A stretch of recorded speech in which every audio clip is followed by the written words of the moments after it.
So thank you so much for joining me today. I'd love to hear how you got to where you are today and what exactly it is that you do.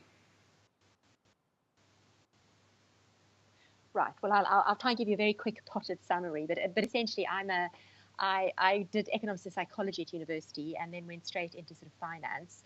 Worked in the city, here in London for a number of years, and then moved into investment banking, headhunting. And from there, while I had two daughters, and when they were tiny, I did a retrain, and I did a foundation training in psychotherapy, and then a training in coaching, and sort of set up my own executive and careers coaching business. And that was about, gosh, 12, 13 years ago. And did coaching, just pure coaching for a number of years. And then over the last few years, I've sort of evolved into training. And I'm particularly, so I still do my coaching, but I'm particularly active in the sort of diversity training and corporate wellness arena. I do a lot of training in those two areas. So I'm very lucky. I'm in a feel-good profession, and I do both the coaching and the training. So that's me. Brilliant, brilliant, brilliant. So you've really worked in, this very kind of high stress environments and really kind of, spent a lot of time in the corporate world. And now, having had that experience yourself, being able to sort of teach people how to manage their lives and careers better, that puts you in an amazing position to do that. Yes, and I like to think that I can speak the language of sort of finance, all those sort of corporate arenas, and I do lots of different corporates, as well as, of course, understanding the language of psychology and coaching. It's marrying the two.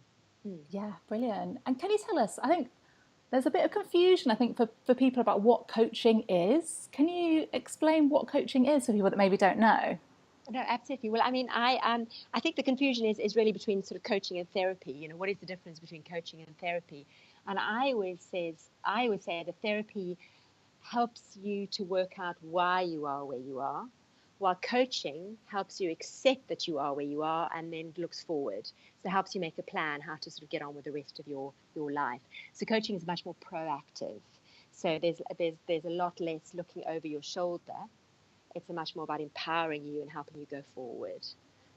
Okay, yeah, definitely. So therapy is about the past and coaching is about the kind of the future. And what's happening now. Yes. And coaching really treats people as creative, resourceful, and whole. So it helps you be the best version of yourself, but it also helps you own the fact that you're okay. And that you can go forward. That sounds like something that everyone will want, to be the best version of themselves. I think that sounds absolutely brilliant.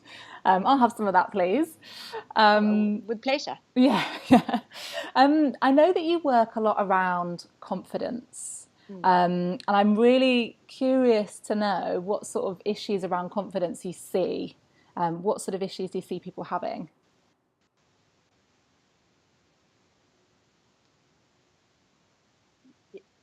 Did it break up there for a second? I didn't quite catch that question. I'll repeat that again. Sorry. Edit it out.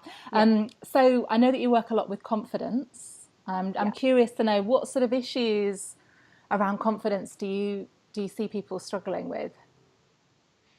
Well, it's very interesting because I would say that confidence is the root of sort of most coaching. And I would say that most issues, particularly in the workplace, are related to a lack of confidence. So somebody's overly aggressive, or somebody has a real challenge getting on with other people in their work environment, or somebody who's really struggling to find their voice in the work environment. I would say most of the time, most of those issues are related to a lack of confidence. So lack of confidence really does manifest itself in different ways. And it's about helping people find ways to manage that lack of confidence so that they can come across in a much more constructive and positive way, whether it's being less aggressive, whether it's finding their voice, or whether it's just managing their abilities to get on with people around them.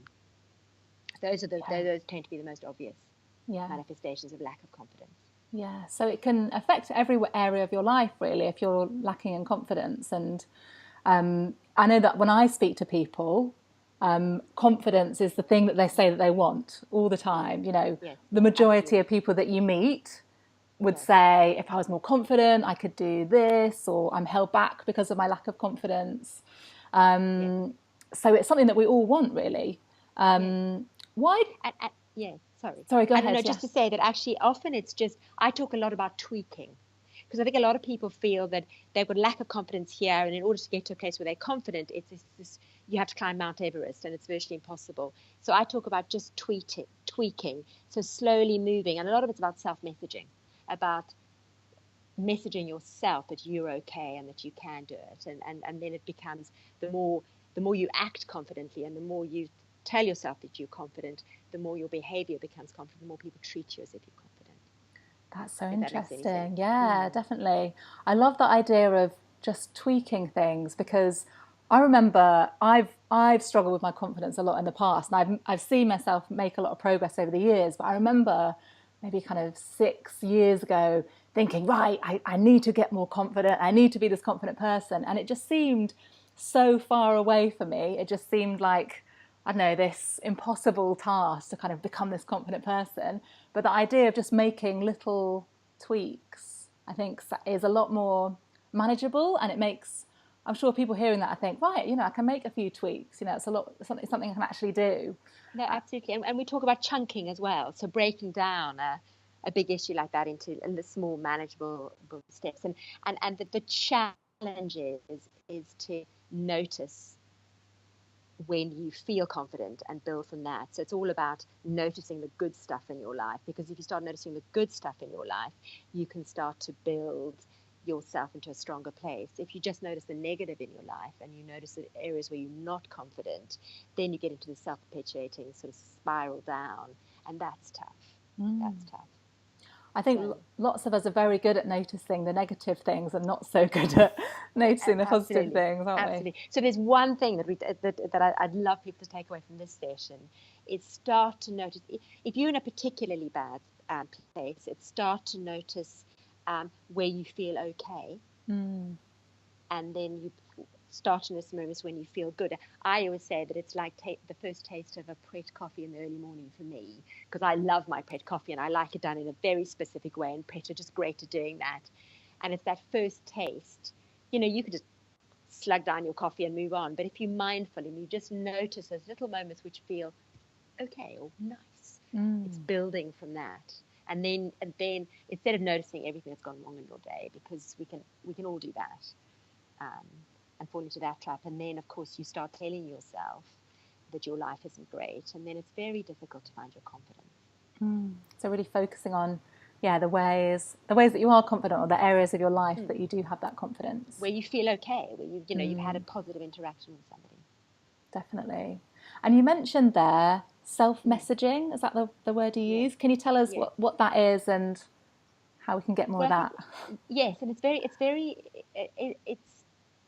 the first step is to start noticing the messaging you give yourself. So it's very easy to give yourself the message, and the kind of messages that people tend to give themselves are: I'm not good enough, I should do better, I'm out of control, I'm stuck. All of those are very negative messages, and without meaning to, we can easily get into that cycle, or my life is horrible, or I don't have any luck, or all those kind of messages. It's very easy to start telling yourself that sort of stuff. So it's about, first of all, noticing what you're telling yourself, and then it's about changing that message. So noticing when it's a negative message, and start going, actually, no, I'm going to. So if I'm not good enough, it's starting to notice the moments in your day when you are good enough, or I've been very unlucky. Start looking at ways in which your life is okay. It's all about changing that messaging. So you start reinforcing positive messages to yourself, because actually we can't control what happens to us, but we can control our reaction to what's happening to us. I think that's such an important point about just noticing, because the majority of the time I think we're on autopilot, and we're giving ourselves these negative messages, and we don't even realize it. We just think that's, we're not even aware that we have. Lots of people, I ask them, how do you talk to yourself? And they look at me blankly, as if, they've never realised that they're talking to themselves always in their heads. So, just having that awareness. Absolutely. And I mean, I've just come back from a session I was having in the city earlier with a guy who runs a brand.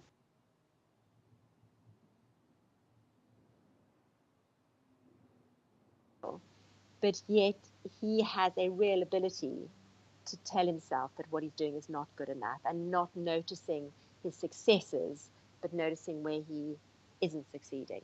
And it's very easy to do that. It's very easy, and especially if you're surrounded by people, and I'm not saying he is, but people can be in a working environment with people who aren't necessarily upbeat individuals. And then it's very easy to just notice their non-upbeatedness messaging. And then, of course, that feeds into your own messaging. So there is something about protecting yourself from that. Yeah, yeah. Do you think, I've been thinking a lot about imposter syndrome recently. Yeah. Is that something that you come across?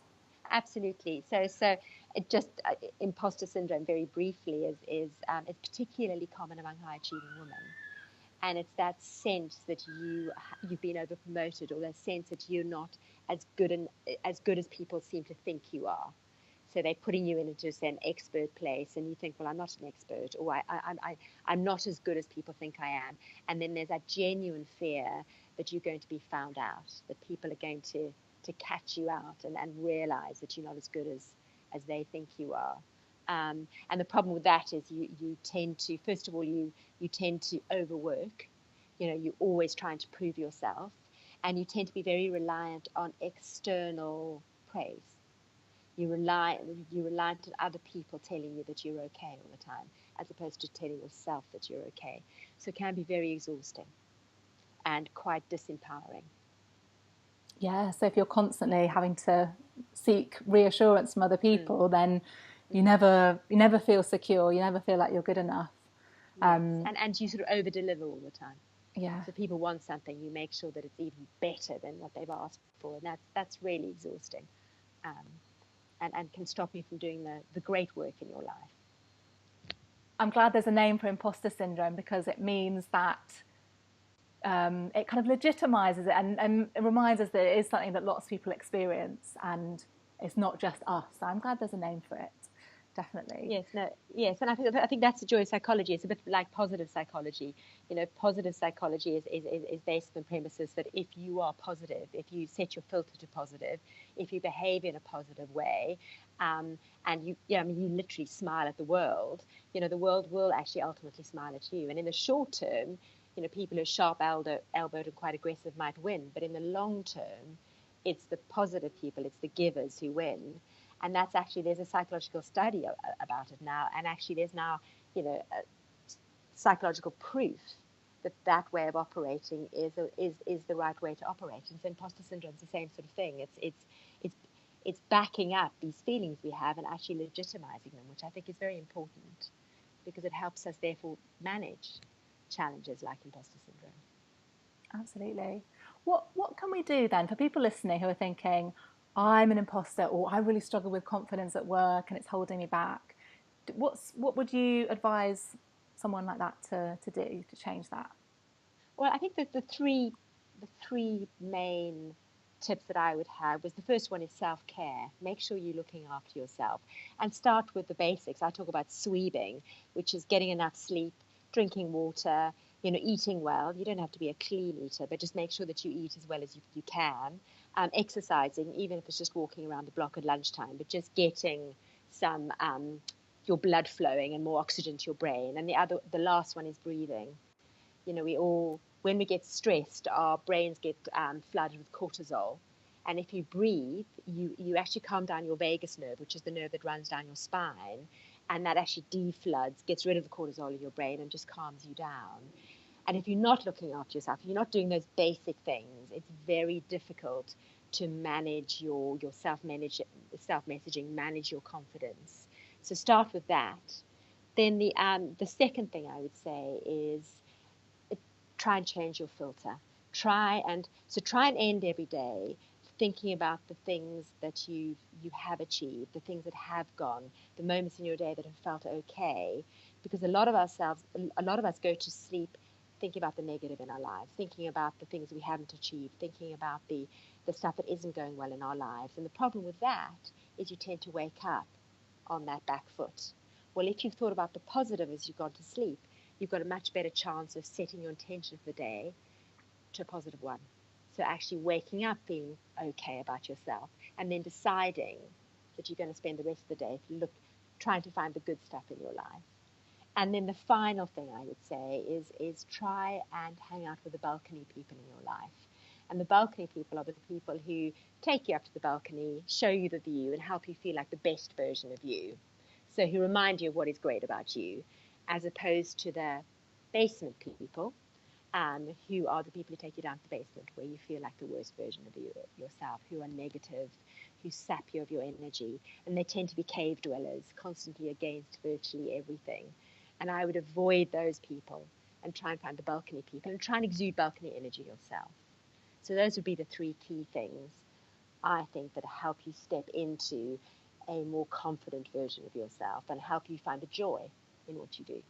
I love those ideas. Really practical, really useful. Thank you for that.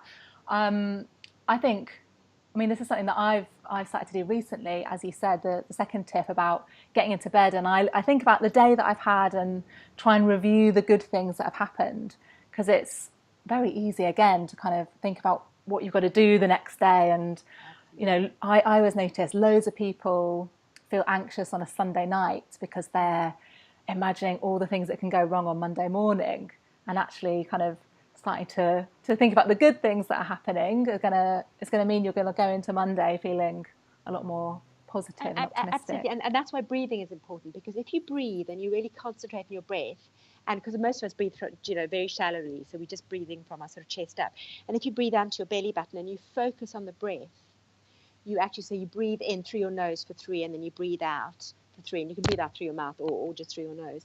But that's pulling you into the present. If you're just focusing on your breath, you are pulling yourself back into the present, because too much of our time is spent looking over our shoulder or looking at the future. And actually, it's actually about the here and now.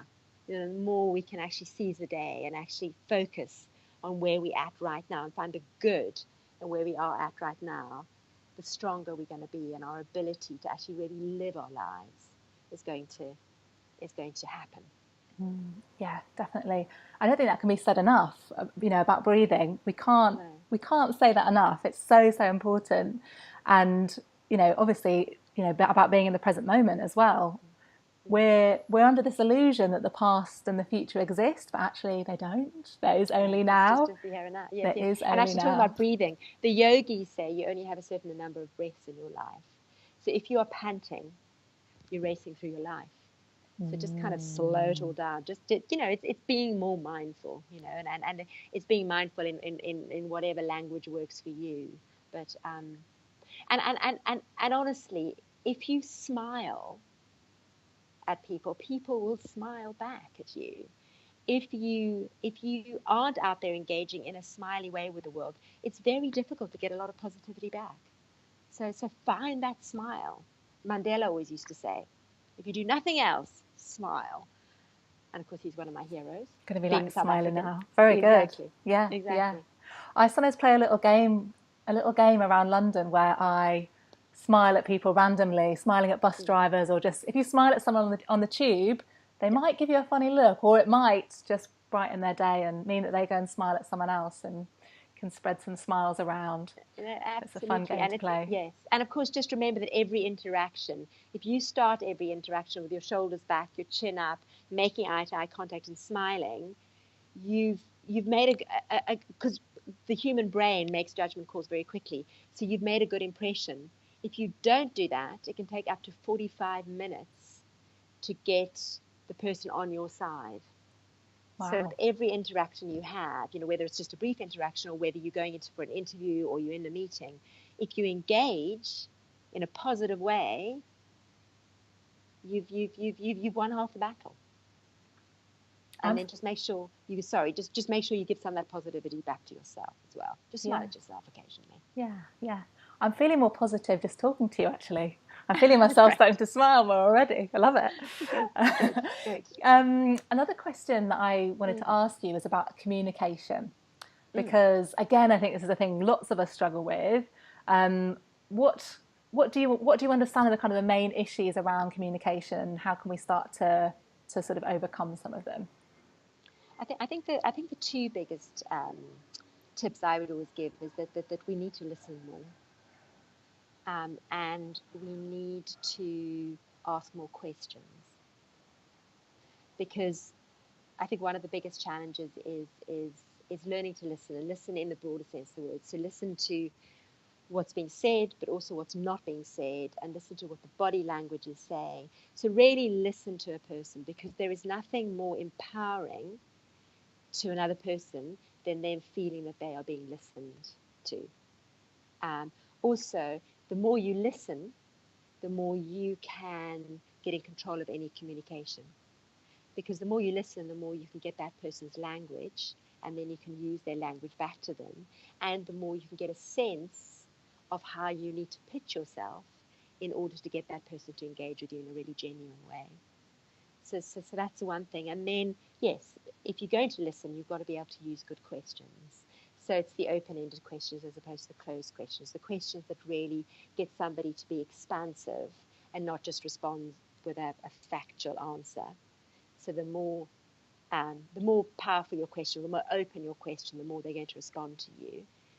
And then one of the most powerful questions is, so you've asked a series of open-ended questions, you've got the person talking, you then thought, right, I can leap in now, I can do my pitch, or I can give them my view. The trick then is not to do that, but to ask the question, and what else? We call it the all question in coaching. So you get even more from that person, because the more you get, the more you're going to be able to get something out of the communication. Brilliant. I think that's one of the things, because I'm a therapist, and one of the things you learn as a therapist is what a gift it is to really listen to someone and to be able to give them that experience of being really listened to. And I think probably a lot of people listening to this podcast might have social anxiety even, and knowing that actually you don't have to be the one that's talking all the time. You can be listening and just asking some really careful questions, and that can be incredibly powerful. You don't need to be necessarily the extrovert that's doing all the talking all the time. Absolutely. I mean, I've got a couple of clients who are introverts, natural introverts, and one of them in particular is incredibly good at asking questions. And that's how she manages her social anxiety. Yeah. So she comes across as much more confident than she naturally is, because she just keeps asking questions in a very open way, and it helps her relax before she then has to engage or expose herself.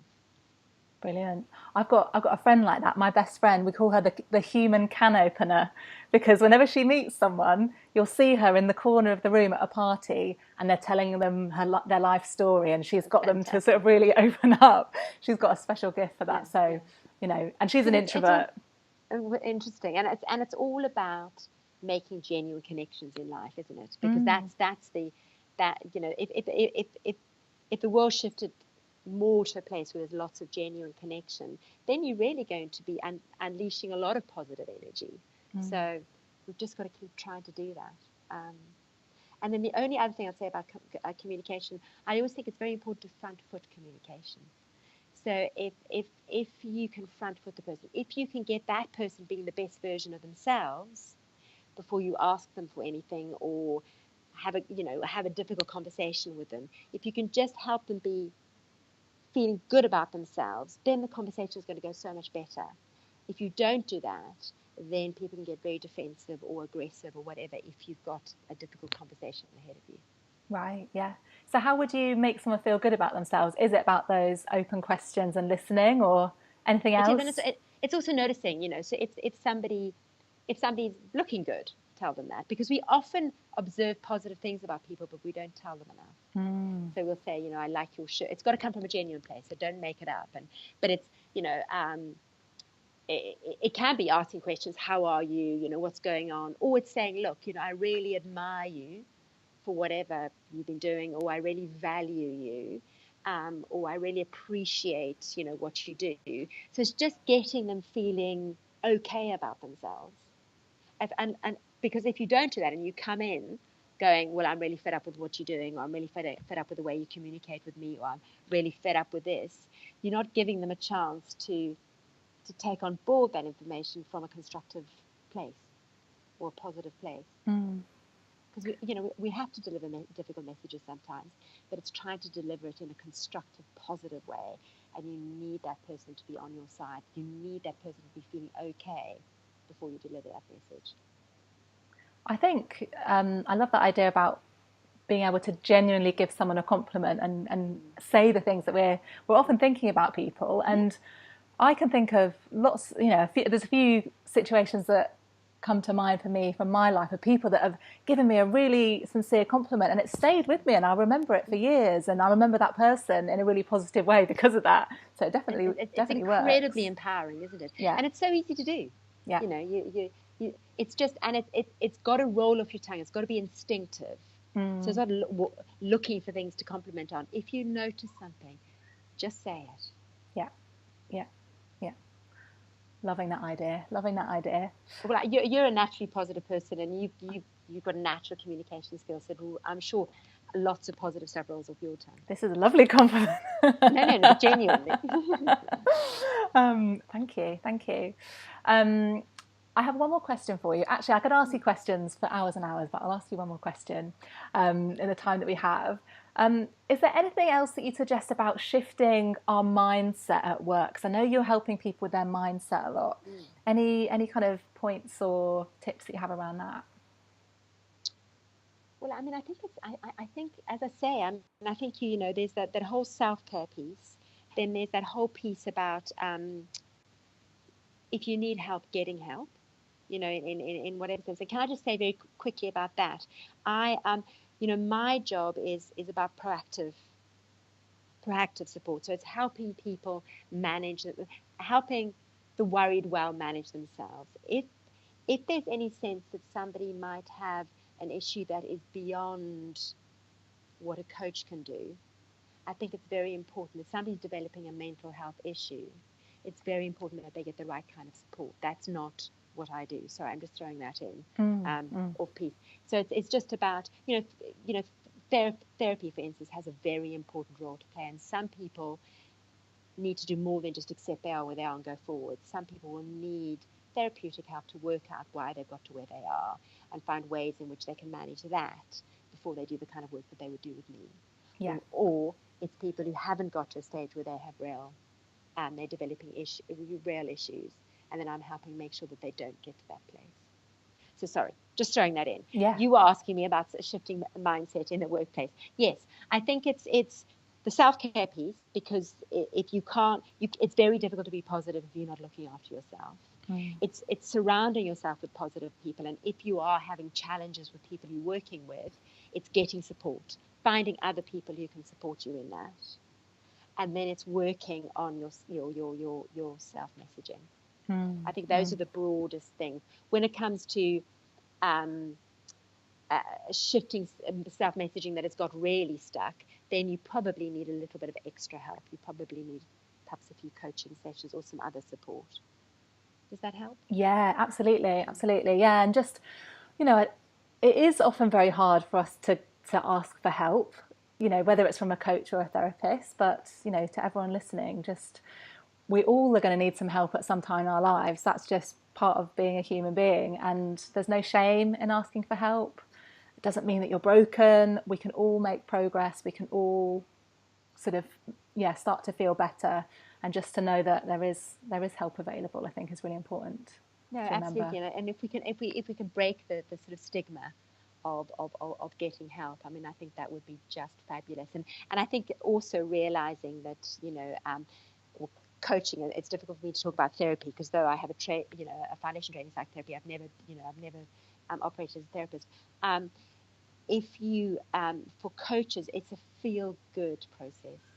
Coaching is about helping you own the bits about you that are fabulous, and then manage the bits about you that you are less comfortable with. So it's a win-win, and I think people need to feel that actually it's therefore something that's very worth investing in. Absolutely. Can you tell us about where people can find out more about you and what sort of projects or what work you've got coming up, and if people want to learn more from you? I'm very excited because I've got this new Instagram account, so I have to tell everybody about my new Instagram account. Brilliant. It's Anna PD Wellbeing, and I've got about 5 followers. So if anybody wants to follow me, they're welcome to. So that's quite fun, and it's been lovely engaging in the whole kind of Instagram community, because there's a lot of positivity in the Instagram community, Yeah, absolutely. which I've been really impressed with. And then actually that's got all my details on it, my website, which is annapercydavis.com. Yeah, very easy to get hold of me. And what am I doing at the moment? Well, I guess, I do a lot of individual one-to-one coaching, and then I do a lot of corporate work. And that's going in and doing lunch and learns, which is all about corporate well-being. So it's helping, and I guess that's my main focus at the moment, helping individuals to be the best version of themselves in a working environment, because that's a win-win, because that has a very positive impact on the corporate, and of course a very positive impact on the individual. So I go in and do lunch and learns on anything from mental focus, communication skills, confidence, motivation, all that kind of stuff. And then I do workshops, and I get involved in graduate trainee programs. I do all sorts of things like that. But then, as I say, I do lots of one-to-one work as well. So Brilliant. Sounds good. And I'll put all the links to that in the show notes so that people can find you easily as well. Thank you so much for taking the time to talk to me. It's been really interesting. Some amazing, practical, simple tips that people can start incorporating. So yeah, thank you so much for coming on today. It was such a pleasure, Chloe, and I really admire what you do, and I think what you're making a real difference, and that's really important. And I keep going. Thank you so much. Because the world needs people like you. Thank you. Great. Okay, Chloe. Thanks for your time. Thanks. Bye-bye.